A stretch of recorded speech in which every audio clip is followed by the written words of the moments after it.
Indigenous women vanish without a trace. A silent crisis echoes through the heart of our nation. Hello and good evening, everyone. Welcome to a very special show, Stolen Sisters. Tonight we are focusing on a heart-wrenching and often overlooked issue, the Indigenous missing women and murder epidemic.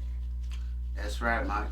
This hour is dedicated to raising awareness about the disproportionate number of Indigenous women who have gone missing or been murdered across our country, and the urgent need for change in how we address and prevent these tragedies.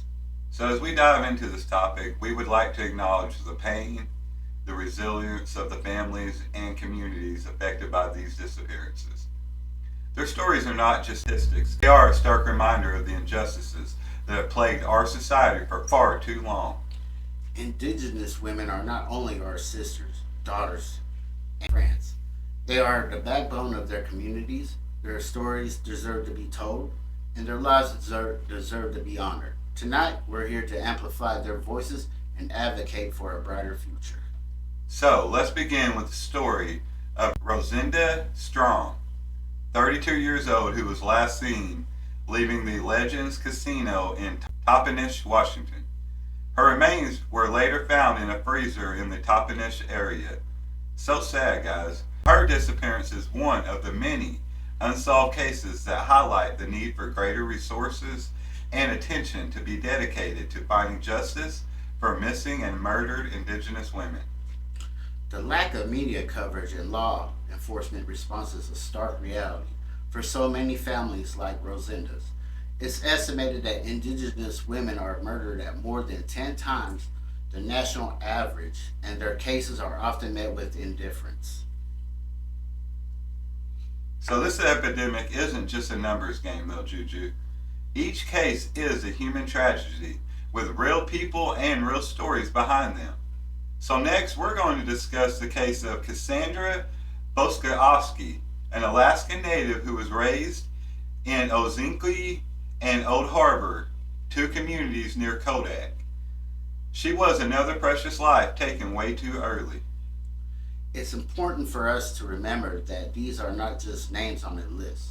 These are real lives stolen away, and the systemic issues that contribute to this epidemic are deeply rooted in history.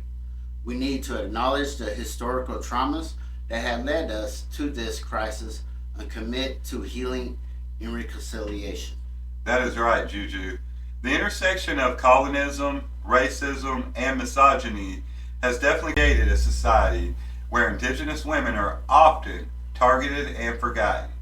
We definitely need to do better, y'all. True that.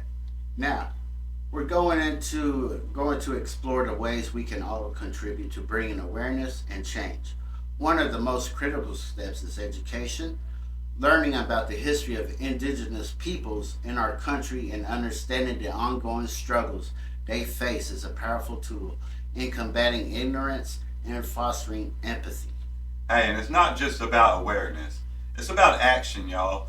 We can support organizations like the National Indigenous Women's Resource Center, which works tirelessly to provide resources and to support to those affected by this crisis. Another way we can help is by advocating for better data collection and law enforcement training.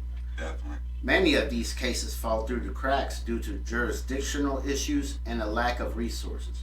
We need to demand that our government officials prioritize the safety of all women, regardless of their race or background. Hey, it's all crucial to support Indigenous led initiatives, guys. These communities know their needs better than anyone else. They're working on the ground to create solutions tailored to their specific circumstances. And we can't ignore the role of the media in all of this. We need more responsible reporting that humanizes these women and doesn't perpetuate harmful stereotypes. Definitely, Juju, and that's where we come in.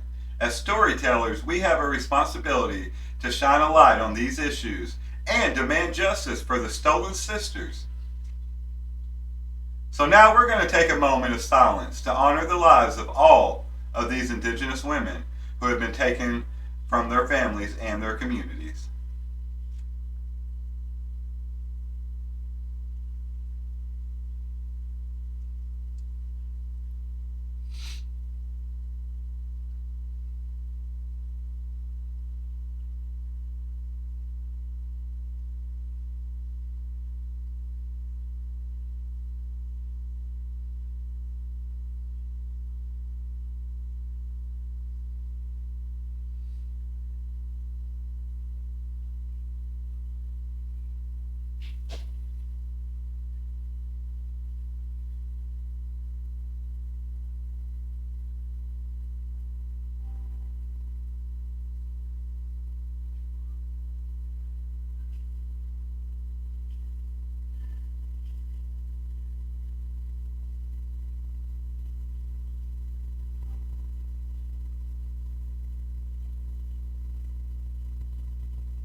Thank you guys. Say something real fast. To everyone out there that sat here with us through that 1 minute of silence, and if that 1 minute of silence felt really long to you, think how long 1 minute of what these sisters and these women are going through, the tragedy they're going through, the things they're going through.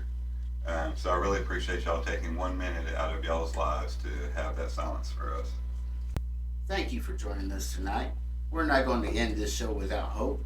We're going to share some of the ways people are working to bring change. Hey, for instance, the MMIWG2S, Missing and Murdered Indigenous Women, Girls, and Two Spirit movement has gained momentum in recent years. They bring together families, activists, and allies to demand justice and an end to this epidemic, y'all. We're also going to highlight the resilience and strength of Indigenous women who are reclaiming their spaces and speaking out against violence. Definitely. Together, guys, we can be a part of the solution, whether it's through education, donation, or simply sharing these stories. Every effort definitely counts, y'all. For real. Let's stand in solidarity with the families of the missing and murdered and pledge to do better. To learn more about how you can get involved, please visit the resources we've listed on our website. Together, we can make a difference, y'all. Thank you for tuning in to the Stolen Sisters. Remember, every voice matters, every life is precious, and we will not rest until all our sisters are home. Hey, thank you for watching, guys, and we'll see you next time. Stay safe and may justice prevail. We love you all.